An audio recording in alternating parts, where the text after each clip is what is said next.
ವೇದಿಕೆ ಮುಂಭಾಗದಲ್ಲಿರುವ ಎಲ್ರಿಗೂ ಸಂಜೆಯ ನಮನಗಳು. ಗ್ಯಾಂಗ್ಸ್ ಆಫ್ UK ಒಂದು ಏನಿವತ್ತು ಟ್ರೈಲರ್ ನೋಡಿದ್ರಿ ತಾವು. ರವಿ ಸರ್ ಅವರ ಒಂದು ಕನಸು. ಅವರು ಫಸ್ಟ್ ನನಗೆ ಕತೆ ಹೇಳಿದಾಗ ಅವರ ಹೇಳಿದ ಒಂದು ಕತೆ ಕಣ್ಣು ಕಟ್ಟಂಗಿತ್ತು ನನಗೆ. ತದಾದ ನಂತರ ನಾವೇನು ಶೂಟಿಂಗ್ ಹೋದೋ, ಏನು ಸತತವಾಗಿ ಒಂದು 45ರಿಂದ 50 ದಿವಸ ಏನು ಶೆಡ್ಯೂಲ್ ಶೂಟಿಂಗ್ ಮಾಡಿದ್ದೀವಿ, ಪ್ರತಿಯೊಂದು ಹಂತದಲ್ಲೂ ಕೂಡ ತನಗೇನು ಬೇಕು, ತನ್ನ ಕತೆಗೆ ಏನು ಬೇಕು ಅದನ್ನು ಅಚ್ಚುಕಟ್ಟಾಗಿ ತೆರೆ ಮೇಲೆ ತರೋದಕ್ಕೆ ಸಾಕಷ್ಟು ಕಸರತ್ನ ಮಾಡಿದ್ದಾರೆ. ಅದನ್ನು ನೀವು ತೆರೆ ಮೇಲೆ ನೋಡಿದ್ದೀರಿ ಅಂತ ನಾನು ಭಾವಿಸ್ತೀನಿ. ತಮ್ಮೆಲ್ಲರ ಸಹಕಾರ ಇಂದಿನ ನನ್ನ ಸಿನಿಮಾಗೆ ಹೇಗಿತ್ತು ಹಾಗೆ ಈ ಸಿನಿಮಾಗೂ ಕೂಡ ತಮ್ಮೆಲ್ಲರ ಸಹಕಾರ ಇರಲಿ. ಒಂದು ಬೇರೆನೇ ಒಂದು ಅಧ್ಯಾಯ ಬರೆಯುತ್ತೆ ಈ ಸಿನಿಮಾ ಅನ್ನೋ ಒಂದು ಅಭಿಪ್ರಾಯ ನಂದು. ಯಾಕೆ ಅಂತಂದರೆ ಮೂಲತಃ ಕಥೆಯ ತಿರುಳು ಬದ್ದಿ ಉತ್ತರ ಕರ್ನಾಟಕದ್ದು. ಅಲ್ಲಿಯ ಒಂದು ಮಣ್ಣಿನ ಸೊಗಡನ್ನು ಬಹಳ ಅಚ್ಚುಕಟ್ಟಾಗಿ ಹೇಳೋ ಒಂದು ಪ್ರಯತ್ನ ಮಾಡಿದ್ದಾರೆ ನಿರ್ದೇಶಕರು. ಜೊತೆಗೆ ರಮೇಶ್ ಅಣ್ಣ ಅವರ ಕತ್ತಿ ಹರಿತವಾದಂಥ ಸಂಭಾಷಣೆ ಏನಿದೆ ಅದಕ್ಕಿನ್ನ ಪೂರಕವಾಗಿದೆ ನಮಗೆ. ತಮ್ಮೆಲ್ಲರ ಪ್ರೋತ್ಸಾಹ ಇರಲಿ. ಇದೇ ತಿಂಗಳು ಏಪ್ರಿಲ್ 10ಕ್ಕೆ ಚಿತ್ರ ತೆರೆಗೆ ಬರ್ತಾ ಇದೆ. ತಮ್ಮೆಲ್ಲರ ಪ್ರೋತ್ಸಾಹದಿಂದ ಚಿತ್ರ ಯಶಸ್ವಿಗೊಳಿಸಬೇಕು ಅಂತೇಳಿ ತಮ್ಮೆಲ್ಲರಲ್ಲೂ ಕೇಳ್ಕೊತೀನಿ. ಧನ್ಯವಾದಗಳು.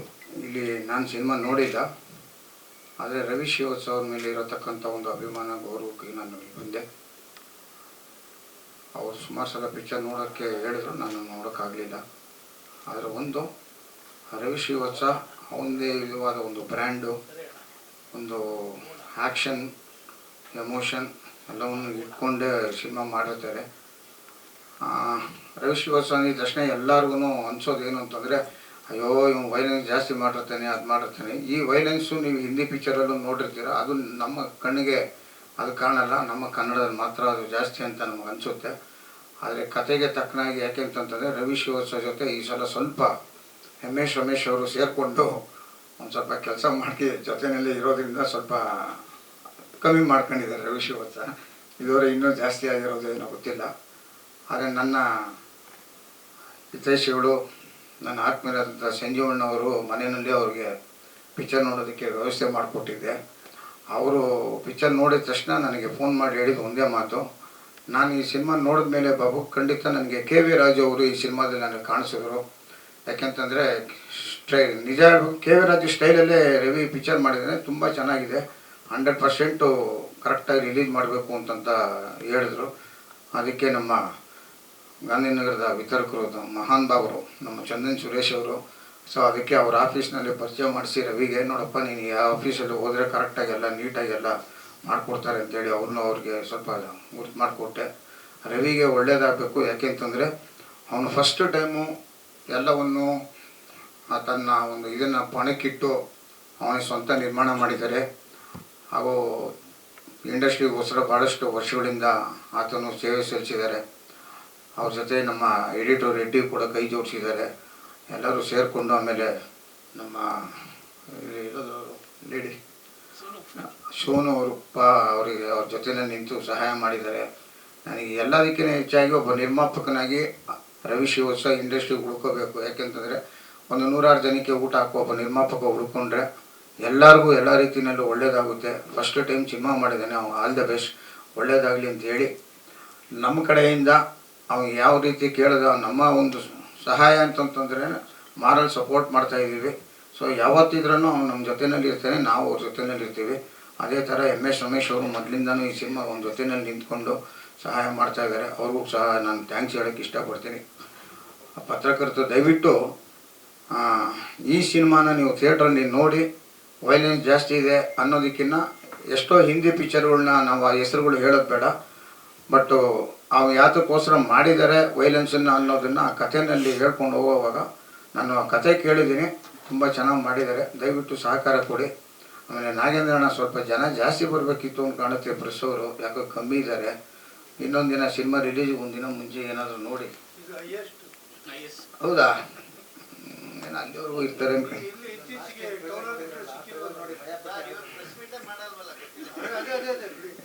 ಯಾರಣ್ಣ? ಅಲ್ಲ, ನಾನು ಪ್ರೆಸ್ ಮೀಟ್ ಮಾಡ್ಬೇಕಣ್ಣ. ಇನ್ನು ಪಿಕ್ಚರ್ ಡೇಟ್ ಇದೆ, ನಮ್ಮದು ಲೇಟ್ ಇದೆ, ಆ ಟೈಮಲ್ಲಿ ಮಾಡ್ತೀವಿ. ಅದಕ್ಕೂ ನಾಗೇಂದ್ರ ತಾನೇ ನೋಡ್ಕೊಳ್ಳೋದು. ನಾಗೇಂದ್ರನೇ ಹೇಳ್ದೆ ರಿಲೀಸ್ ಮುಂಚೆ ಮಾಡೋಣ ಇವಾಗ ಯಾಕೆ ಸುಮ್ಮನೆ ಅಂತ.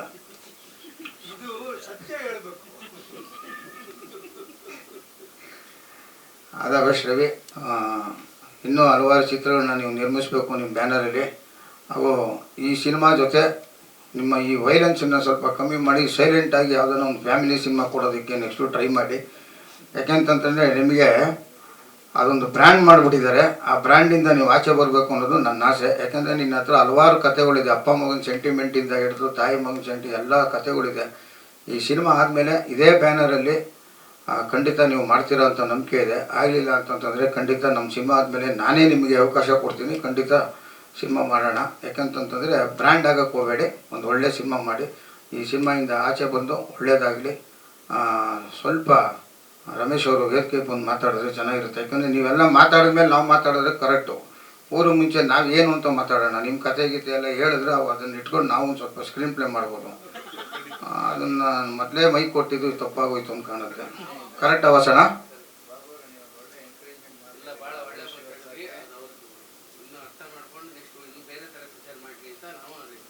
ನೀವು ಹೇಳ್ತಾ ಇದ್ದೀರಾ, ಕೇಳಿಸ್ಕೊಂಡಣ. MTR ಬ್ರ್ಯಾಂಡಿಂದ MGR ಬ್ರ್ಯಾಂಡಿಗೆ ಬಾಣ ನೀನು.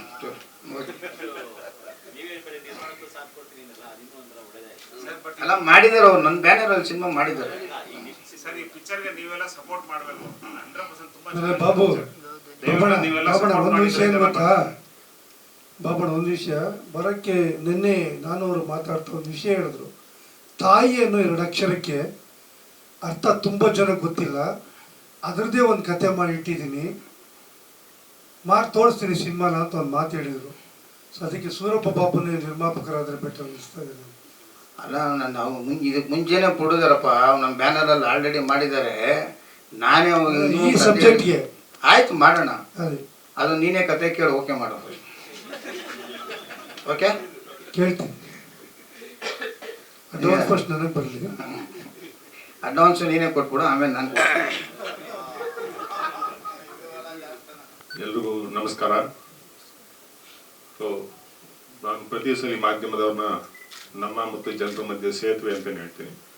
ಬಿಕಾಸ್ ನಮ್ಮ ಎಲ್ಲ ಆಗು ಹೋಗುಗಳನ್ನು ಜನಕ್ಕೆ ತಲುಪಿಸೋರೆ ನೀವು. ಸೊ ನಿಮ್ಮೆಲ್ರಿಗೂ ಸ್ವಾಗತ. ನಾನು ಆಲ್ರೆಡಿ ಮಾತಾಡಿದ್ದೀನಿ. ಈಗ ರಿಲೀಸ್ ಹತ್ರಕ್ಕೆ ಬರ್ತಾ ಇರೋದೇನಪ್ಪ ಅಂತಂದರೆ, ಬಹಳಷ್ಟು ಜನ ಅಂದರೆ ಈ ಸಿನಿಮಾ ಟ್ರೈಲರ್ ನೋಡಿ ಫಸ್ಟ್ ನೋಡಿದ ತಕ್ಷಣ ಎಲ್ಲರೂ ಏನೇನು ಹೇಳಿದ್ರು, ತುಂಬ ವೈಲೆಂಟ್ ಆಗಿದೆ.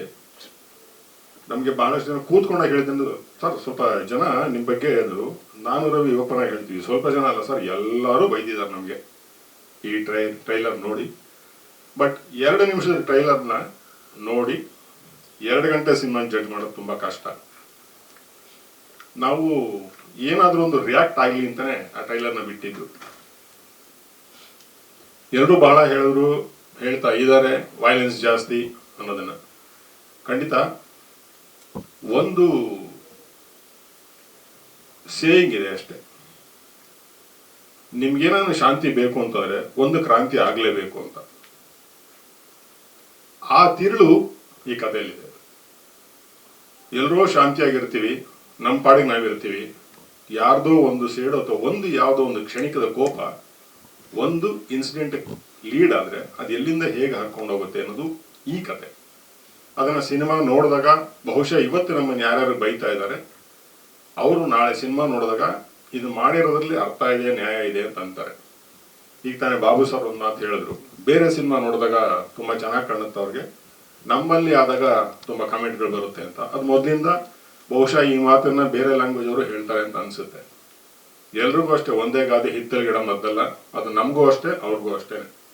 ಸೊ ಹಾಗಾಗಿ ನಾವು ಯಾವುದೇ ಕಾಮೆಂಟ್ಗೆ ಅಥವಾ ಬೇರೆ ಯಾರೋ ನೆಗೆಟಿವ್ ರಿಯಾಕ್ಟ್ ಮಾಡ್ತಿದ್ದಾರೆ ಅಂತಂದ್ರೆ ಅದು ಯಾವುದಕ್ಕೂ ಹೆದರ್ಕೊಂಡವರಲ್ಲ. ಬಿಕಾಸ್ ನಮಗೆ ನಮ್ಮ ಸಿನಿಮಾ ಮೇಲಿರೋ ನಂಬಿಕೆ, ಆ ನಂಬಿಕೆಗೆ ತುಂಬಾ ಸಾಥ್ ಕೊಟ್ಟಿದ್ದು ನಮಗೆ ಧೈರ್ಯ ಬಂದಿದ್ದು ಯಾವಾಗ ಅಂತ ಇಲ್ಲಿ ಪಕ್ಕದಲ್ಲಿ ಕೂತಿರೋ ಸಂಜೀವ್ ಸರ್ ಸಿನಿಮಾ ನೋಡಿದಾಗ. ಬಿಕಾಸ್ ನಾವೆಲ್ಲರೂ ಸಿನಿಮಾ ನೋಡಿದ್ದೀವಿ, ನಮ್ಮ ಸಿನಿಮಾ ನಮಗೆ ದೊಡ್ಡದು, ಈ ಥರದ್ದು ಭಾಳಷ್ಟು ಇರ್ತೀವಿ ಅಷ್ಟೇ. ಸಂಜೀವ್ ಸಾರು ಆ ಸಿನಿಮಾನ ಒಂದು ಫ್ರೇಮು ಗೊತ್ತಿರಲಿಲ್ಲ, ಅವ್ರು ನೋಡಿದ್ದು. ಫಸ್ಟ್ ನೋಡಿದ್ದು ಚಂದನ್ ಸುರೇಶ್ ಸರ್ ಬಂದು ಹೇಳಿದ್ದು ಒಂದೇ ಮಾತು, ಸಿನಿಮಾ ತುಂಬ ಚೆನ್ನಾಗಿದೆ, ಎಲ್ಲ ಹೊಸಬ್ರು ಮಾಡಿರುವಂಥದ್ದು, ಪ್ರತಿಯೊಂದು ಪಾತ್ರನೂ ಎದ್ದು ಕಾಣುತ್ತೆ, ಬಟ್ ವೈಲೆನ್ಸ್ ಇದೆ ಅಂತದ್ದು. ಅದು ಫ್ರಾಂಕ್ ಒಪಿನಿಯನ್ ಬಾಯಲ್ಲಿ ಬಂದಿದ್ದು. ಬಟ್ ಸಂಜೀವ್ ಸರ್ ಅಥವಾ ಅವ್ರು ಸಿನಿಮಾ ನೋಡೋದ್ಮೇಲೆ ರಿಯಾಕ್ಟ್ ಮಾಡಿದ್ದು ನಮಗೆ ತುಂಬ ಹೆಮ್ಮೆ ಅನಿಸಿದ್ದೇನಪ್ಪ ಅಂತಂದರೆ ಅವ್ರು ಹೇಳಿದ್ದು 20 ವರ್ಷ ಆದಮೇಲೆ ನನಗೆ ಕೆ ವಿ ರಾಜು ನೆನಪು ಬರ್ತಾ ಇದ್ದಾರೆ ಅಂತ.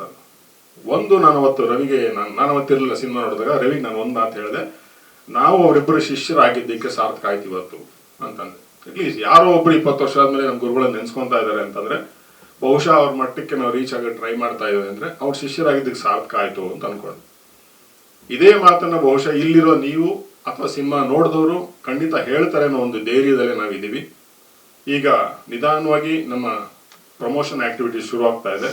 ಒಂದೊಂದು ಫೋಟೋಸು ಒಂದೊಂದು ಕ್ಲಿಪ್ಪಿಂಗ್ಸ್ ಬರ್ತಾ ಬರ್ತಾ ಬರ್ತಾ ನೆಗೆಟಿವ್ ಆಗಿದ್ದ ಕಾಮೆಂಟ್ಸ್ಗಳೆಲ್ಲವೂ ಪಾಸಿಟಿವ್ ಆಗ್ತಾ ಇದೆ. ಓ ಇದಿದೆಯಾ ನಮಗೆ ಗೊತ್ತಿರಲಿಲ್ಲ ಅನ್ನೋ ಶುರು ಆಗ್ತಾ ಇದೆ. ಬಹುಶಃ ಇನ್ನೂ ನಮಗೆ ಏಪ್ರಿಲ್ 10ರವರೆಗೂ ಟೈಮ್ ಇದೆ. ಈ ಕಾಮೆಂಟ್ಗಳು ನೋಡ್ತಾ ಇದ್ರೆ ನಾವೇನು ಮೊದಲು ಅಂದ್ಕೊಂಡಿದ್ವಿ 2 ಪಾರ್ಟ್ ಮಾಡಬೇಕು ಅಂತ ಏನು ಶೂಟ್ ಮಾಡಿದ್ವಿ ಆಲ್ರೆಡಿ 35-40 ನಿಮಿಷದ ಕಂಟೆಂಟು. ಸೊ 2ನೇ ಪಾರ್ಟ್ ಮಾಡೋಕ್ಕಂತೂ ನಾವು ರೆಡಿ ಆಗಿದ್ದೀವಿ. ಸೆಕೆಂಡ್ ಪಾರ್ಟ್ ರೆಡಿ ಆಗೋದಕ್ಕೆ ನಾವು ಆಲ್ರೆಡಿ ಪ್ಲಾನಿಂಗ್ ನಡೀತಾ ಇದ್ವಿ. ನಮ್ಗೊಂದು ಧೈರ್ಯ ಸಿಕ್ಕಿದೆ ಈ ರಿಯಾಕ್ಷನ್ಸ್ ನೋಡಿ. ಪಾರ್ಟ್ 2 ಖಂಡಿತ ಬರುತ್ತೆ. ಬಟ್ ಒಂದು, ಈ ಸಿನಿಮಾನ ರವಿ ಹೇಳಿದಾಗ ಕಷ್ಟಪಟ್ಟು ಮಾಡಿದ್ದು ನಿಜ, ನಾನು ಇಲ್ಲ ಅಂತ ಹೇಳ್ತಾ ಇಲ್ಲ. ಬಿಕಾಸ್ ಅವ್ನು ರೆಗ್ಯುಲರ್ ಪ್ರೊಡ್ಯೂಸರ್ ಅಲ್ಲ, ಅವನಲ್ಲಿದ್ದಿದ್ದು ಏನೇನೋ ಒಂದು ಅಸೆಟ್ನ ಅವನ ತಂಡದಲ್ಲಿದ್ದಾಗ ಎಲ್ಲವನ್ನು ಸೇರಿ ಮಾಡ್ಕೊಂಡು ಮಾಡಿರೋಂಥ ಸಿನಿಮಾ. ಪ್ರತಿ ಸಲ ಕಷ್ಟ ಹೇಳ್ಕೊತಾ ಇದ್ದ, ಬಟ್ ಈ ಸಲ ನಮ್ಮ ಮಾಧ್ಯಮ ಮಿತ್ರರು ಹೇಳ್ಬಿಟ್ಟಿದ್ದಾರೆ ನೀನು ಕಷ್ಟ ಹೇಳ್ಕೊಬೇಡ, ಬರೀ ಸಿನಿಮಾ ಬಗ್ಗೆ ಮಾತಾಡುವಂತ. ಸೊ ಸಿನಿಮಾ ಎಷ್ಟು ಚೆನ್ನಾಗಿರುತ್ತೆ ಅನ್ನೋದನ್ನ ಅವ್ರ ಬಾಯಲ್ಲಿ ಕೇಳೋಕ್ಕೆ ನಾವು ಕಾಯ್ತಾ ಇದ್ದೀವಿ. ಖಂಡಿತ ಈ ಸಿನಿಮಾ ನಮ್ಗೆಲ್ರಿಗೂ ಚೆನ್ನಾಗಿ ಆಗುತ್ತೆ, ನಿಮ್ಮಿಂದನೂ ಪ್ರೋತ್ಸಾಹ ಸಿಗುತ್ತೆ. ಅದು ಮಾರಲಿ ಆಗಿರ್ಬೋದು, ಮಾನಿಟರಿಲಿ ಆಗಿರ್ಬೋದು. ನಾವು ಸೆಕೆಂಡ್ ಪಾರ್ಟ್ ರೆಡಿ ಆಗ್ತಾ ಇದ್ದೀವಿ, ಸೆಕೆಂಡ್ ಪಾರ್ಟಿಗೆ ಬಂದೇ ಬರ್ತೀವಿ. ಅವತ್ತು ಕೂಡ ನೀವು ಬೆಂತಾಡ್ತೀರಾ ಅನ್ನೋ ನಂಬಿಕೆಯಲ್ಲಿ ನಾನಿವತ್ತು ನನ್ನ ಮಾತನ್ನು ಮುಗಿಸ್ತಾ ಇದ್ದೀನಿ. Thank you very much. ಒಂದೇನಪ್ಪ ಅಂತಂದರೆ, ನಮಗೆ ಈ ನೈಜ ಘಟನೆ ಅಂತ ಏನಂತೀವಿ ಅದು ಕನೆಕ್ಟ್ ಆಗುವಂಥದ್ದು ಮುಖ್ಯವಾಗಿ. AK-47 ನಾವು ಶೂಟಿಂಗ್ ಮಾಡ್ತಾ ಇದ್ದಾಗ ಅವತ್ತಿಗೆ ದಾವೂದ್ ಅವರ ಅಟ್ಟಹಾಸ ಬಾಂಬೆಲಿ ಹೇಗಿತ್ತು ಅಂತಂದರೆ ಯಾರು ಡೈರೆಕ್ಟಾಗಿ ಬದುಕಕ್ಕಾಗ್ತಿರ್ಲಿಲ್ಲ. ನೀವು ಯಾರೋ ಒಂದು ಕಾರ್ ತೊಗೊಂಡ್ರೆ ನೆಕ್ಸ್ಟ್ ಡೇ ಒಳಗೆ ಕಾಲ್ ಬರೋದು 1 ಲಕ್ಷ ಕಳಿಸು ಅಂತ, ಯಾರೋ ಒಂದು ಮನೆ ತೊಗೊಂಡ್ರೆ 10 ಲಕ್ಷ ಕಳಿಸು ಅಂತ ಕಾಲ್ ಬರೋದು. ಅಂಥ ಟೈಮಲ್ಲಿ ನಾವು ಸೀನ್ ಮಾಡಬೇಕಾದ್ರೆ ಒಂದು ಧೈರ್ಯ ನಮ್ಮ ಈ ಟೀಮಲ್ಲಿ ಯಾರಿಗಿತ್ತು ಅವ್ರಿಗೆ ಗೊತ್ತಿಲ್ಲ, ನನಗೆ ಓಂಪುರಿ ಅವ್ರಿಗೆ ಮಾತ್ರ ಇತ್ತು. ಹಾಂ, ಫಸ್ಟ್ ನಾವು ಅದನ್ನು ಬರೆದಿದ್ದು ದಾವೂದ್ ಅಲ್ಲ, ಹೆಸರು ದೇವು ಅಂತ, DAEWOO. ಇದು ಶೂ ಹೆಸರು, ಅವಾಗ ಬರ್ತಿತ್ತು ಒಂದು ಬ್ರ್ಯಾಂಡು ದೇವು ಅಂತ. ಅದ್ರದ್ದು ಬ್ರ್ಯಾಂಡು ಡೂಪ್ಲಿಕೇಟ್ ಬ್ರ್ಯಾಂಡು ದಾವೂದ್ ಅಂತ ಬರೋದು, ಅಲ್ಲಿ ಬರ್ತಿತ್ತು ಬಾಂಬೆಲಿ. ಆ ಸೀನ್ ಬರೆಯೋವರೆಗೂ ನಮಗೆ, ಆ ಶಾರ್ಟ್ ತೆಗೆಯೋವರೆಗೂ ಪ್ರಕಾಶಿಗಾಗಲಿ ನನಗಾಗಲಿ ಆ ಸೀನ್ ಇದೆ ಅಂತ ನಮಗೆ ಗೊತ್ತಿಲ್ಲ. ಪ್ರಕಾಶ ಹೇಳಿದ್ದು ಅಂದರೆ ಬಿಲ್ಡಪ್ ತೆಗಿತಿರ್ತೀನಿ, ದಾವೂದ್ ಮಧ್ಯೆ ಪೊಲೀಸ್ ಆಫೀಸರ್ ಮಧ್ಯೆ ಡಿಸ್ಕಷನ್, ಹಾರ್ಡ್ ಡಿಸ್ಕಷನ್ ಆಗಬೇಕು ಅಷ್ಟೇ ಸೀನ್. ಇದನ್ನೇನು ಮರೀತೆ ಅಂತ ಬಿಲ್ಡಪ್ ಶಾರ್ಟ್ ತೆಗಿತಿದ್ದಾರೆ. ನಾನು ಯೋಚನೆ ಮಾಡ್ತಾ ಇದ್ದೀನಿ, ಓಡಾಡ್ತಾ ಇದ್ದೀನಿ, ಏನು ತಲೆ ಬರ್ತಿಲ್ಲ ನನಗೆ. ಕಾಸ್ಟ್ಯೂಮರ್ ಬಂದರು, ಓಂಪುರಿ ಅವರು ರಮೇಶ್ ರೆಡಿ ಸರ್ ಅಂತಂದೆ. ಇಲ್ಲ ಅಂತ ಹೇಳಂಗಿಲ್ಲ. ಕಾಸ್ಟ್ಯೂಮರ್ ತಂದು ಶೂ ಹಾಕ್ಬೇಕಾದ್ರೆ ತಂದು ಹಾಕ್ತಾನೆ ದೇವು ಅನ್ನೋದನ್ನು. ಹಿಂಗೆ ನೋಡಿದೆ. ಸೊ ದಾವೂದ್ ಹೆಸರು ಪ್ರಕಾಶಂಗೆ ಹೇಳ್ದೆ, ಪ್ರಕಾಶ ಸೀನ್ ರೆಡಿ ಅಂತೆ. ಏನೂ ಗೊತ್ತಿಲ್ಲ ನನಗೆ. ಅಲ್ಲಿಂದ ಶುರುವಾಗಿ ಸರ್ ಬೇರೆ ಜೂತೆ ಖಾನ್ ಬಿ ದಾವೂದ್ ಹೈ ಅಂತ. ಅದನ್ನು ಹೇಳಕ್ಕೆ ಧೈರ್ಯ ಬೇಕಾಗಿತ್ತು. ಅವತ್ತು ಆ ಧೈರ್ಯ ಓಂಪುರಿ ಸರ್ಗಿತ್ತು, ನನಗಿತ್ತು. ಇವತ್ತು ದುರಂಧರಲ್ಲಿ ದಾವೂದನ್ನು ತೋರ್ಸೋಕ್ಕೆ ಒಂದು ಧೈರ್ಯ ಹೇಗೆ ಉಟ್ಕೊಂತಂದ್ರೆ ಗೌರ್ಮೆಂಟಿಂದ, ಬೇರೆ ಗೌರ್ಮೆಂಟ್ ಇದ್ರೆ ಬರ್ತಿರಲಿಲ್ಲ ಇವತ್ತು ಈ ಸಿನಿಮಾ. ಇವತ್ತು ಸೆಂಟ್ರಲ್ ಆಗಿರೋ ಗೌರ್ಮೆಂಟಿಗೆ ಆ ಧೈರ್ಯ ಬಂತು. ಅದು ಬಂದಾದ್ಮೇಲೆ ಎಲ್ಲವೂ ಕನೆಕ್ಟ್ ಮಾಡಿ ನೋಡೋಂಥದ್ದೇನು ಒರಿಜಿನಲ್ ಇನ್ಸಿಡೆಂಟ್. ನಮ್ಗಲ್ಲಿ ನಡೆದಾಗ ಇದ್ದಿದ್ದು ದಾವೂದ್ದೇ, ದುರಂಧರಲ್ಲಿ ನಡೆದಿರೋದು ದಾವೂದ್ನಿಂದನೇ ಆಗಿರೋವಂಥದ್ದು. ಇವತ್ತು ನಾವಿಲ್ಲಿ ಏನು ಕನೆಕ್ಟ್ ಮಾಡ್ತಾ ಇದ್ವಿ ಅಷ್ಟು ಕ್ರಿಯಾಲಿಟಿ ಅಂದರೆ ಇದು ಕೂಡ ನಡೆದಿದ್ದು ಒಂದು ರಿಯಲ್ ಇನ್ಸಿಡೆಂಟ್. ರವಿ ನೋಡ್ಕೊಂಬಂದಿರೋಂಥದ್ದು ಕಿಲ್ಲಾರಿ ಫಾಲ್ಸ್ ಅವನು ಹೇಳಿರೋಂಥದ್ದು. ಆ ಜಾಗದಲ್ಲಿ ನಡೆದಂಥ ಒಂದು ಘಟನೆಯನ್ನು ಇಟ್ಕೊಂಡು ನಾವು ಅದನ್ನೇ ಹಸಸಿಯಾಗಿ ಶೂಟ್ ಮಾಡಬೇಕು ಅಂತ ಅವನು ಹೇಳಿ ಕತೆ ಹೇಳಿದ್ದು. ಅದರಲ್ಲಿ ಏನಪ್ಪ ಅಂತಂದರೆ ಹಸಸಿಯಾಗಿ ಶೂಟ್ ಮಾಡಬೇಕು ಅನ್ನೋದೊಂದು, ಒಂದು ಪಾಲಿಶ್ಡ್ ಆಗಿ ಏನು ಮಾಡಬೇಕು ಅನ್ನೋದನ್ನು ಕೂತ್ಕೊಂಡು ಡಿಸ್ಕಸ್ ಮಾಡಿದ್ದೀವಿ. ಬಟ್ ಇವತ್ತು ನೀವೇನು ನೋಡ್ತಾ ಇದ್ರಿ ಎಲ್ಲರೂ ಇದರಲ್ಲಿ ಕ್ರಿಯಾಲಿಟಿ ಅಂತ ಏನೋ ಸಿನಿಮಾದಲ್ಲಿ ನೋಡಿದಾಗ ನಿಮಗೆ ಕ್ರಿಯಾಲಿಟಿ ಅಂತ ಅನ್ಸಲ್ಲ. ನೀವು ಆ ಕ್ಯಾರೆಕ್ಟರ್ ಜೊತೆ ಕೋಪನ ಕ್ಯಾರಿ ಮಾಡ್ತೀರಾ. ಅಯ್ಯೋ ಅಂತ ಅಸಹ್ಯ ಅನ್ಸಲ್ಲ, ನಿಮಗೆ ಒಡಿ ನೀನು ಅಂತ ಅನ್ಸುತ್ತೆ. ಬಿಕಾಸ್ ದುರಂಧರಲ್ಲಿ ತಲೆನಿಟ್ಬಿಟ್ಟು ಫುಟ್ಬಾಲ್ ಆಡ್ತಾನೆ, ಒಂದು ತಲೆನ ಕಡ್ದಾಗ ಒಂದು ವಿಲನ್ ಕ್ಯಾರೆಕ್ಟರ್. ಫೈನಲ್ ಕ್ಲೈಮ್ಯಾಕ್ಸ್ ಅಲ್ಲಿ ಕಾಲ್ ಕತ್ತರಿಸ್ತಾನೆ. ನಿಮಗೆ ಅವಾಗ ಏನು ಅನ್ಸುತ್ತೆ? ಅಯ್ಯೋ ಅನ್ಸುತ್ತೆ, ಒಡಿ ಆ ಬೋಳಿ ಮಗ ಏನು ಅನ್ಸುತ್ತೆ? ಇಲ್ಲ, ಅದೇ ಅನ್ಸುತ್ತೆ, ಬಿಡ್ಬೇಡ ಒಡಿ ಅಂತ ಅನ್ಸುತ್ತೆ. ಹೌದು ನೀನು ಮಾಡ್ತಾರೆ ಸರಿ ಅಂತ ಅನ್ಸುತ್ತೆ. ಅದನ್ನ ಕ್ಯಾರಿ ಮಾಡುತ್ತೆ ಈ ಕ್ಯಾರೆಕ್ಟರ್. ಸೊ ಹಾಗಾಗಿ ಇವತ್ತು ಯಾರು ಏನು ನೋಡ್ತಾ ಇದ್ರು ಗೊತ್ತಿಲ್ಲ ನನಗೆ. ಬಟ್ ಈ ಸಿನಿಮಾದಲ್ಲಿ ಒಂದು ಸಲ ನೀವು ಥಿಯೇಟರ್ ಕೂತಿದ ತಕ್ಷಣ ಕ್ಯಾರೆಕ್ಟರ್ ಜೊತೆ ಕ್ಯಾರಿ ಆಗ್ತಾರೆ, ಎಲ್ಲರೂ ಆ ಮೂಡ್ನ ಕ್ಯಾರಿ ಮಾಡ್ಕೊತಾರೆ. ಎದ್ದು ಬಂದ್ಮೇಲೆ ಅದಿಲ್ಲ ಯಾಕೆ ಸರ್, ನಾವು ಯಾರೋ ಇನ್ನೊಬ್ರಿಗೆ ಸಿನಿಮಾ ತೋರಿಸಿದ್ವಿ, ಅವ್ರ ಹೆಸರು ಇಲ್ಲಿ ಬೇಡ, ಅವ್ರು ಹೇಳಿದ್ ಒಂದೇ ಮಾತು, ಮೈಯೆಲ್ಲ ಕುದೀತಿದೆ ಸರ್, ಒಂದಿಬ್ರನ್ನ ಬಿಟ್ಬಿಟ್ಟಿದ್ದೀನಿ ಅಂತಂದಿದ್ದವ್ರು. ಇದನ್ನೇ ಹೇಳಿದವರು, ಒಂದಿಬ್ರು ಬಿಟ್ಬಿಟ್ಟಿದ್ದೀನಿ ಸಾರ್ ಅಂತ. ಸೊ ಆ ಸೇಡ್ ಇದೆ ಗೊತ್ತಾ, ಆ ಸೇಡ್ ಹಂಗೆ ಕ್ಯಾರಿ ಆಗುತ್ತೆ ಅದಲ್ಲಿ. ಸೊ ಅದನ್ನ ಸಿನಿಮಾ ನೋಡೋದನ್ನ ಡಿಸೈಡ್ ಮಾಡಿ ನಾವು ಒಂದೇ ಮಾತಾಡಿದ್ವಿ, ರೊಚ್ಚಿಗೆ ಬರ್ಸ್ತಾರೆ ಸರ್ ಅದು. ಅಂದ್ರೆ ಇಲ್ಲಿ ನಡೆಯುವಂಥದ್ದು ಸರ್, ಒಂದು ಯಾರು ನನಗೆ ನಿಮ್ಗೆ ಇರೋ ದ್ವೇಷ ಅಲ್ಲ ಸರ್. ನೀವು ನನಗೇನು ಹೊಡೆದ್ರಿ, ನನ್ನ ಪಕ್ಕದಲ್ಲಿ ಸಂಜೆ ಹೋಗ್ಬೋದು, ನನ್ನ ಫ್ರೆಂಡ್ ನೀನು ಹೊಡಿತೀಯ ಅಂತ ನಿಮ್ಗೆ ಕೈ ಮಾಡ್ತಾರೆ. ಅಯ್ಯೋ ವಾಸು ಸರ್ ನೀನ್ ಮಾಡೋದಂತ ಅವ್ರು ಕಂಟಿನ್ಯೂ ಮಾಡ್ತಾರೆ. ಸೊ ನಮ್ಗೆ ನಿಮ್ಗೆ ಇದ್ದಿದ್ದು ಬೆಳ್ಕೊಂಡು ಹೋಗ್ತಾ ಇರುತ್ತೆ ಈ ಕಥೆಯಲ್ಲಿ. ಸೊ ಒಂದು ನಾವು ರೆಗ್ಯುಲರ್ ಫಾರ್ಮ್ಯಾಟ್ ಸಿನಿಮಾದಲ್ಲಿ ಒಬ್ಬ ಹೀರೋ ಒಬ್ಬ ವಿಲನ್ನು ಅವಂಗಾವ ಇನ್ಸಿಡೆಂಟ್ ಆ ಥರದ್ದು ಅಲ್ವೇ ಅಲ್ಲ. ಸೊ ನೀವು ನೋಡ್ತಾ ಹೋದಾಗ ಒಂದು ಪರ್ಟಿಕ್ಯುಲರ್ ಕ್ಯಾರೆಕ್ಟರೈಸೇಷನ್ ಅನ್ನೋದು ಎಲ್ಲೂ ಅನ್ಸಲ್ಲ ನಿಮ್ಗೆ. ನಿಮ್ಗೆ ಗೊತ್ತಿಲ್ಲದೆ ಒಂದೊಂದು ಕ್ಯಾರೆಕ್ಟರ್ ಜೊತೆ ಹೋಗ್ತಾನೆ ಇರ್ತೀರ. ಅದು ಇದ್ರ ಈ ಚಿತ್ರಕಥೆಯ ಸ್ಪೆಷಾಲಿಟಿ ಅಂತ ಹೇಳಕ್ ಇಷ್ಟಪಡ್ತೀನಿ. ಸಂಭಾಷಣೆಗೆ ಕತ್ರಿ ಹಾಕಿಲ್ಲ, ಒಂದೆರಡು ಕಡೆ ಮ್ಯೂಟ್ ಮಾಡಿದ್ರು, ಕತ್ರಿ ಹಾಕಕ್ಕೆ ಕೈ ಹಾಕಿ ಬಂದ್ರು. ಬಟ್ ನಾನು ಕೇಳಿದ್ದೆ ಎಕ್ಸ್ಪ್ಲೇಷನ್ಗೆ, ನಾವು ಕೊಟ್ಟಿದ್ದ ಡಿಸ್ಕ್ರಿಪ್ಷನ್ಗೆ ಸುಮ್ಮನಾದ್ರು ಸರ್. ಒಂದೆರಡು ಕಡೆ ಮ್ಯೂಟ್ ಮಾತ್ರ ಮಾಡಿದ್ದಾರೆ. ಅದು ನಮಗೂ ಅನ್ನಿಸ್ತು ಮಾಡೋದು ಒಳ್ಳೇದು ಅಂತ. ಬಟ್ ನಾವು ಎಲ್ಲೋ ಮೊನ್ನೆ ಮಾತಾಡ್ತಾ ಇದ್ದಾಗ ಯಾರಿಗೂ ಒಂದು ಡೈಲಾಗ್ ಹೇಳಿದೆ, ಯಾರೋ ನಿಮ್ಮ ಥರದ ಹಿರಿಯ ಪತ್ರಕರ್ತರಿಗೆ ಇಷ್ಟು ವರ್ಷ ಗೊತ್ತೇ ಇಲ್ವಲ್ರಿ ಇದು ಅಂತಂದ್ರು. ಅಷ್ಟೇ, ನಾವು ಯೋಚನೆ ಮಾಡಿಲ್ವಲ್ರಿ ಇದನ್ನ ಅಂತಂದ್ರು. ಇಲ್ಲ ಅದು ಏನನ್ನ ಆಗ್ಲಿ ಸರ್ ಅದು. ಸೊ ಅವ್ರು ನನ್ಗೆ ಯೋಚನೆ ಬಂದಿರ್ಬೋದು ನಮ್ಗೆ ಇದು ಅಂತ. ಒಂದು ಪ್ರಶ್ನೆ ಕೇಳಿದ್ವಿ ಸರ್ ಅವ್ರಿಗೆ, ಏನಂದ್ರೆ ರಕ್ತ ನೋಡಿದ್ರೆ ಭಯ ಬೀಳೋದು ಗಂಡ ಹೆಣ್ಣ? ಇದೇ ಪ್ರಶ್ನೆ, ಅದು ನಿಮ್ಮಲ್ಲೂ ನಿಮ್ಮ ಮುಂದೆನೂ ನಾವು ಇಡ್ತಾ ಇದೀವಿ. ಏನು ಸರ್, ರಕ್ತ ನೋಡಿದ ಕೂಡಲೇ ಹೆದರೋದು ಗಂಡ ಅಥವಾ ಹೆಂಗ್ ಸರ್? ಬೈ ನಾವು ಹೇಳಿದ್ದು ಒಂದೇ ಒಂದು, ಈ ಸಿನಿಮಾದಲ್ಲಿ ನೀವು ನೋಡಿದ್ರೆ ಗೊತ್ತ ಅವ್ನ ಕ್ಯಾರೆಕ್ಟರ್ನ, ಒಂದು ಲೇಡಿ ಮಚ್ಚು ಮಸೀತಾ ಇರೋದು, ಅವ್ಳು ಹೇಳೋದು ಒಂದೇ ಒಂದು ಡೈಲಾಗು ಗಂಡಸರಿಗೆ, ನೀವು ಕತ್ತಿ ಬೀಸ್ದಾಗ ರಕ್ತ ನೋಡಿರಿ, ನಾವು ತಿಂಗಳ 3 ದಿನ ಅದರಲ್ಲೇ ಬದುಕವ್ರದೇವಿ, ನಮಗೆ ರಕ್ತ ಕಾಣೋದು ಭಯ ಇಲ್ಲಲೇ ಅಂತ. ಅದು ಸೇಡನ್ನು ಕ್ಯಾರಿ ಮಾಡುವಂಥದ್ದು.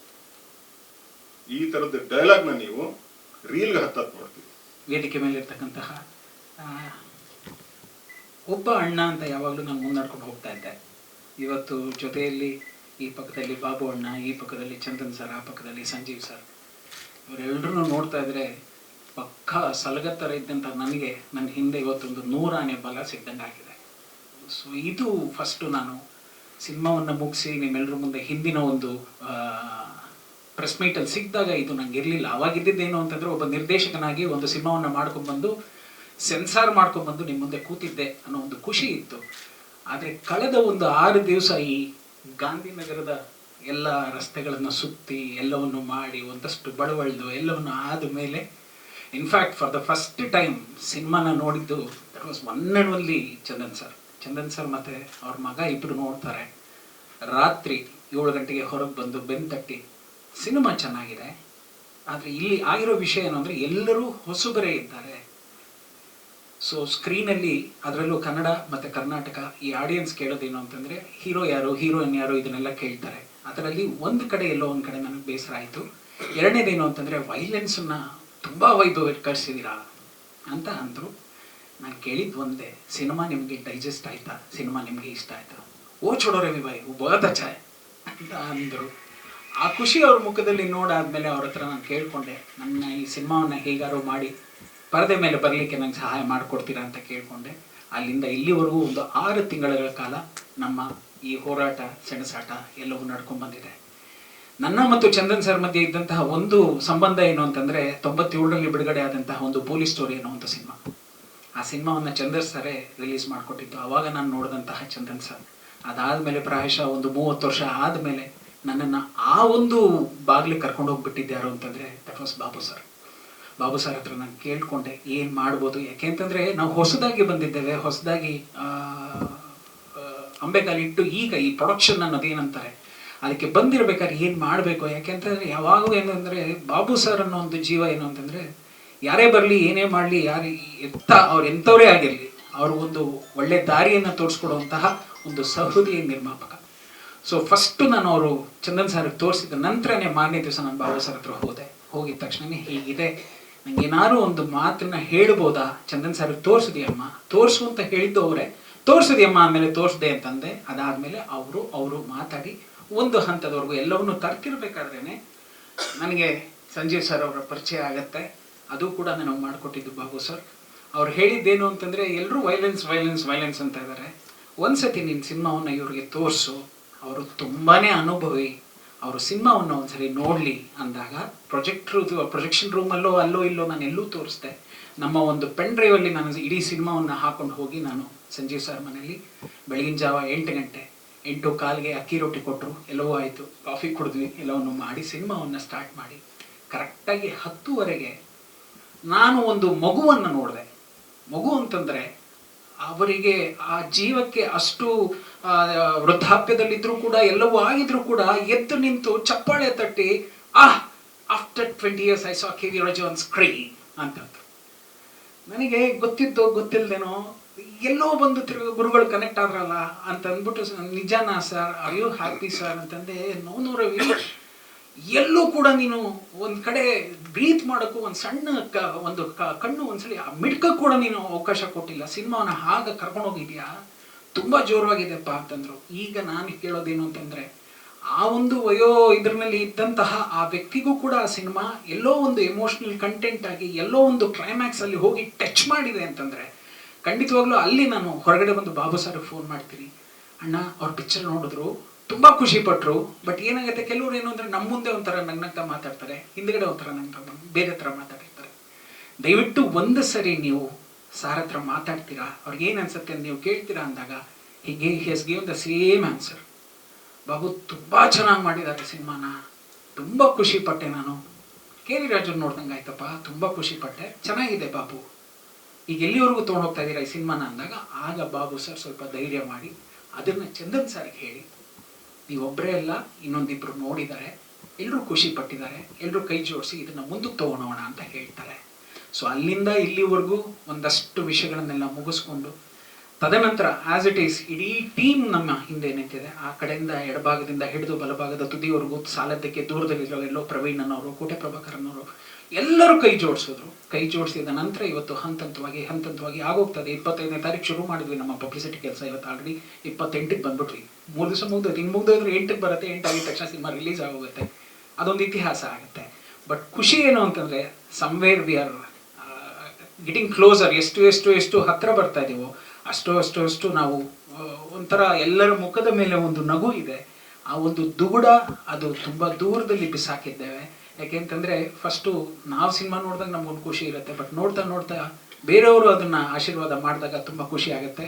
ನಾನು ನನ್ನ ನಿರ್ದೇಶಕರಾದಂತಹ ನನ್ನ ಗುರುಗಳಾದಂತಹ ನಾಗಣ್ಣ ಸರ್ನ ಕೂಡ ನಾನು ವೇದಿಕೆ ಮೇಲೆ ಬರ್ಮಾಡ್ಕೋತೀನಿ. ಬನ್ನಿ ಡೈರೆಕ್ಟರ್, ಪ್ಲೀಸ್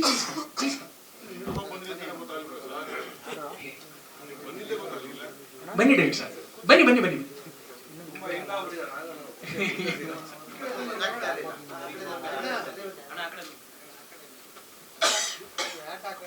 ಎಸ್. ಅವತ್ತು ಸಂಜೀವ್ ಸರ್ ಜೊತೆ ನನ್ನ ಬೆನ್ನೆಲುಬಾಗಿ ನಿಂತು ಇಡೀ ಸಿನಿಮಾವನ್ನು ನೋಡಿದ್ದು ಕೂಡ ನಾಗಣ್ಣ ಸರ್ ಕೂಡ ಕೂತ್ಕೊಂಡ್ರು, ಸಿನಿಮಾವನ್ನು ನೋಡಿದ್ರು. ಯಾಕೆಂತಂದ್ರೆ ನಾವೇನೋ ವೈಲೆಂಟ್ ಸಿನಿಮಾ ಮೇಕರ್ಸ್, ನಾವೇನೋ ತುಂಬ ಬೇರೆ ಥರನೇ ಮಾಡ್ತೀವಿ, Naganna sir is a very settled and very ಅದೇನೋ ಹೇಳ್ತಾರಲ್ಲ, ನೀಟ್ ಆದಂತಹ ಒಂದಷ್ಟು ಕಮರ್ಷಿಯಲ್ ಸಿನಿಮಾಸ್ಗಳನ್ನ ಕೊಟ್ಟು ಸಕ್ಸಸ್ ಕೊಟ್ಟಂತಹ ನಿರ್ದೇಶಕರು. ಅವರು ಕೂಡ ನೋಡಲಿ ಅಂತ ಹೇಳಿ, ದಯವಿಟ್ಟು ನೀವು ಬನ್ನಿ ಅಂತ ಹೇಳಿ ಸಂಜೀವ್ ಸರ್ ಮನೇಲಿ ಅವತ್ತು ನಾನು, ಸಂಜೀವ್ ಸರ್ ಮತ್ತು ನಾಗಣ್ಣ ಸರ್ ಎಲ್ಲ ನೋಡಿದ್ವಿ. ನಾಗಣ್ಣ ಸರ್ 1-2 ಮಾತುಗಳನ್ನ ಆಡಿದ್ಮೇಲೆ ನಾನು ಮತ್ತೆ ಕಂಟಿನ್ಯೂ ಮಾಡ್ತೀನಿ. ಇಲ್ಲ ಸರ್, ಕ್ಯಾರೆಕ್ಟರ್ಸ್ಗಳು ತುಂಬ ನೊಂದಿದ್ವೆ.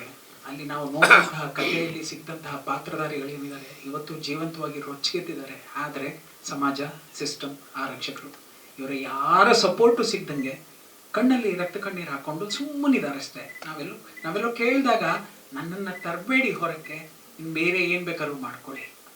ಸೊ ಇದು ಹೇಳಿದಾಗ ನಾನು ಅದೇ ಹೇಳೋದು, ಈ ಥರ ಒಂದು ಹೆಣ್ಣು ಸಿಕ್ಕಾಕೊಂಡು ಹೆಂಗ ತಾಯಿ ನೀನು ಮರಳಿದೆ ಅಂತಂದರೆ ಆ 2 ಮಕ್ಕಳನ್ನ ಮುಂದೆ ಇಟ್ಬಿಟ್ಟು ಹೇಳ್ತಾಳೆ ಇದೇ ರೀ ಉತ್ತರ. ಸೊ ಇದಕ್ಕೋಸ್ಕರನೇ ಬದುಕ್ತಾ ಇದ್ದೀನಿ, ನೀನೇನಕ್ಕೂ ಬದುಕ್ತಾ ಇಲ್ಲ ಅಂತಾಳೆ. ಆ ತಾಯಿ ಕನೆಕ್ಟ್ ಆಗಿದ್ದು ಯಾರು ಅಂದರೆ, ಇನ್ನೊಂದು ದೊಡ್ಡ ತಾಯಿ ಒಂದು ಜೀವ ಬರುತ್ತೆ, ಅದು 60 ವರ್ಷದ ಹೆಣ್ಣು, ಅದು ಪದ್ಮಾವಸಂತಿ ಅವ್ರು ಮಾಡಿರೋದು. ಸೊ ಅವಳು ನೋವಿನ ಕಥೆನ ಇದ್ರ ಮುಖಾಂತರ ಕನೆಕ್ಟ್ ಮಾಡ್ತಾಳೆ. ಸೊ ಈ ತರ ಎಲ್ಲೋ ಒಂದ್ ಕಡೆ ಗ್ಯಾಂಗ್ಸ್ ಆಫ್ ಯುಕೆ ಅಂತಂದ್ರೆ ಇದು ಹೊಡೆದಾಟ, ಬಡದಾಟ, ರೌಡಿಗಳು, ಗ್ಯಾಂಗ್ಸ್ಟರ್ಸ್ ಇದ್ರ ಬಗ್ಗೆ ಅಲ್ಲ. ಇದು ಒಂದು ತಾಯಿಯ ಕಣ್ಣೀರಾದ್ರೆ ಇನ್ನೊಂದು ಹೆಣ್ಣಿನ ರಕ್ತ ಕಣ್ಣೀರಿನ ಕತೆ ಅಂತಾನೆ ನಾವು ಅದಕ್ಕೆ ಮೊದಲಿಂದ ಹೇಳ್ತಾ ಬರ್ತಾ ಇದೀವಿ. ಮೊದಲನೇ ಹಾಫ್ ಅಲ್ಲಿ ಎಲ್ಲೋ ಆ ಹೆಣ್ಣು ಮಗು ರುಚಿಗೆದ್ರೆ, ಸೆಕೆಂಡ್ ಹಾಫ್ ಅಲ್ಲಿ ಪ್ರಶಾಂತ್ ಕ್ಯಾರೆಕ್ಟರ್ ಗೊತ್ತಿಲ್ಲ ಸರ್ ನಮ್ಗೆ, ಈ ತರ ಆಗತ್ತೆ ಡ್ರೈವ್ ಮಾಡ್ಬೇಕಾದ್ರೆ ನಮ್ಗೆ ಗೊತ್ತಿಲ್ಲ. ಹೋಗ್ತಾ ಹೋಗ್ತಾ ಧರ್ಮರಾಯ ಕೊನೆಯ ಸೀನಲ್ಲಿ ಹಿಡ್ಕಮ್ಸ್ ಪರಶುರಾಮ.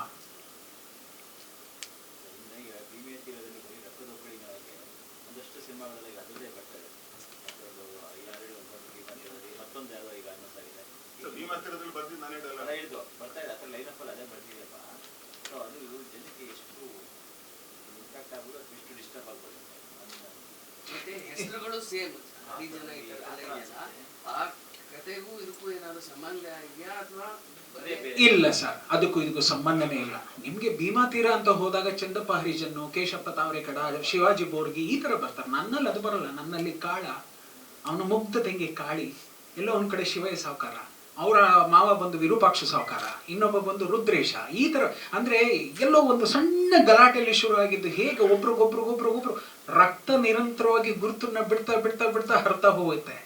ಆದ್ರೆ ಅದಕ್ಕೆ ಅಂಟ್ಕೋತಾರಲ್ಲ ಕ್ಯಾರೆಕ್ಟರ್ಸ್ಗಳು, ಪಾತ್ರಧಾರಿಗಳು, ಅವ್ರು ಗೊತ್ತಿಲ್ಲದಂಗೆ ಬಂದು ಕನೆಕ್ಟ್ ಆಗ್ತಾರೆ. ಯಾಕೆ ಅಂದ್ರೆ ಆ ರಕ್ತ ಬಿಸಿ ಇರುತ್ತೆ, ಆ ರಕ್ತ ತನ್ನೋರ್ದಾಗಿರುತ್ತೆ.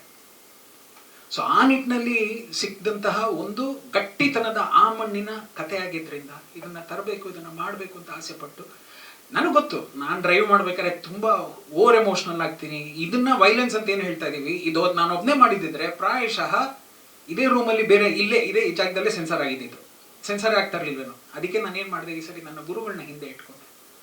ಗುರಿಯನ್ನ ಗ್ಯಾಂಗ್ಸ್ ಆಫ್ ಯುಕೆ ಕಟ್ಕೊಂಡ್ರೆ ಹಿಂದೆ ಗುರುನ ಇಟ್ಕೊಂಡು ಓಡೋಕ್ ಶುರು ಮಾಡಿದೆ. ರಮೇಶ್ ಅಣ್ಣ he told me down, total ಆಗಿ ಮೆಲೋ ಡೌನ್ ಮಾಡ್ತಾ ಮಾಡ್ತಾ ಮಾಡ್ತಾ ಮಾಡ್ತಾ ಬಂದ್ರು. ಅವ್ರಿಗೆ ಅನ್ನಿಸ್ತು ಈಗ ಇದು ಓಕೆನಾ ಅಂದ್ರೆ ಅವಳು ನೊಂದಿದಾಳು ಒಡೆಯೋ ಅವ್ರಿಗೆ ಬಂದ್ಬಿಡ್ತದೆ. ಸೊ ಈ ತರದೆಲ್ಲ ಒಂದಷ್ಟು ವಿಷಯಗಳನ್ನ ಸೇರಿಸಿ ಕಟ್ಕೊಂಡಂತಹ ಒಂದು ಕತೆ ಸರ್, ಚಿತ್ರಕಥೆ. ಹೌದು, ಸಿಂಬಾಲಿಕ್ ಆಗಿ ಹೇಳ್ಬಿಟ್ರೆ ಏನಾಗುತ್ತೆ ಸರ್, ಅದಕ್ಕೆ ಹೇಳ್ತೀವಿ ರೇಪ್ ಅಂತ ನಡೆದಿದ ತಕ್ಷಣನೇ, ಈಗ ಫಾರ್ ಎಕ್ಸಾಂಪಲ್ ನಿರ್ಭಯ, ಅದು ನಿಮ್ಮೆಲ್ರಿಗೂ ಗೊತ್ತಿದೆ. ನಿರ್ಭಯದಲ್ಲಿ ಕಂಟೆಂಟ್ ಅನ್ನೋದು ಏನ್ ಬರುತ್ತೆ ಗೊತ್ತಾ ಸರ್, ಅಂದ್ರೆ ಕೋರ್ಟ್ ಅಲ್ಲಿ ವಾದಿಸ್ಬೇಕಾದ್ರೆ ಏನಂತ ಬರುತ್ತೆ, ಆ ಹೆಣ್ಣು ಮಗಳನ್ನ ರೇಪ್ ಮಾಡಿದ್ದಾರೆ ಅಂತಂದ್ರೆ ಬರೋದಿಲ್ಲ ಸರ್. ಆ ಹೆಣ್ಣು ಮಗಳ ಮರ್ಮಾಂಗದಲ್ಲಿ ಲಾರಿಯ ಗೇರ್ ಲಿವರ್ ಅನ್ನ ಹಾಕಿ ಚುಚ್ಚಿ ಚುಚ್ಚಿ 6 ಜನ ಅದ್ರೊಳಗೆ ಅಂತಾರಲ್ಲ, ಅವಾಗ್ಲೇ ಜಡ್ಜಿಗೆ ಅದು ಅಯ್ಯೋ ಅನ್ಸೋದು. Rape it is common everywhere, right from the beginning of our history. ಆದ್ರೆ ನಿರ್ಭಯಲ್ಲಿ ಬಂದಾಗ ಅವಳು ಏನ್ ತಪ್ಪು ಮಾಡಿದ್ಲು, ಈ ಕಾಮುಕರಕ್ಕೆ ಇದಕ್ಕೆ ಓಕೆ ನಾವು ಮಾಡಿದ್ವಿ, ಅವ್ನು ಹೊಡೆದ ತಲೆ ಕತ್ತರಿಸ್ಕೊಂಡ್ಬಿಟ್ಟ ಅಂತಂದ್ರೆ ಅವನಲ್ಲಿದೆ ಗೊತ್ತಾ ಸರ್. ಅದೇ ಹೇಳಿದೆ, ಧರ್ಮರಾಯ ಪರಶುರಾಮ ಆಗೋದು ತುಂಬಾ ಕಷ್ಟ ಇದೆ. ಮೊದಲನೇ ದೃಶ್ಯದಲ್ಲಿ ಅವನ್ ಧರ್ಮರಾಯ, ಕೊನೆಯ ದೃಶ್ಯದಲ್ಲಿ ಅಮ್ಮ ನಿನ್ನ ಮಾತುಗೋಸ್ಕರ ಅವನು ಅದೇ ಹೇಳ್ತಾನೆ. ಅವನನ್ನು ಮಾತಾಡಿದ್ರೆ ಸಾಕು ಅವ್ನು ರುದ್ರಾಕ್ಷಿ ಹಿಡ್ಕೋತಾನೆ, ಹೆದರ್ತಾನೆ, ನಾನಿಂಥವ್ನಮ್ಮ ಅಂತ ಕೇಳ್ತಾನೆ. ಅವನು ಆ ರುದ್ರಾಕ್ಷಿಯನ್ನ ಕಿತ್ತಾಕಿ ಎಲ್ಲವನ್ನು ಮಾಡಿ ತಾಯಿಗೋಸ್ಕರ ಮಟ್ಟಕ್ಕೆ ಇಳಿತಾನೆ ಅಂತಂದ್ರೆ ಅವನ ಒಳಗಡೆ ಒಂದ್ ಕಡೆ ತಂದೆನ ಕಳ್ಕೊಂಡಿದ್ದಾನೆ, ಒಂದ್ ಕಡೆ ಇದನ್ನ ಕಳ್ಕೊಂಡಿದ್ದಾನೆ, ಒಂದ್ ಕಡೆ ಸ್ನೇಹಿತನ ತಂಗಿ ಕನೆಕ್ಟ್ ಆಗ್ತಾ ಹೋಗುತ್ತೆ sir. There are lot of things. 2 hours 7 minutes. ಅದರಲ್ಲಿ 3 minutes ಏನೋ ಸೆನ್ಸಾರ್ ಅವ್ರದ್ದು ಏನೋ ಸೇರಿಸಲೇಬೇಕು ಅಂತ ಹೇಳಿದ್ರಿಂದ 2 hours 11 minutes ಆಗೋಯ್ತು. ಅದೇನೋ ಗೌರ್ಮೆಂಟ್ ಆಡ್ಸ್ಗಳು ಅದೆಲ್ಲ ಇದೆ.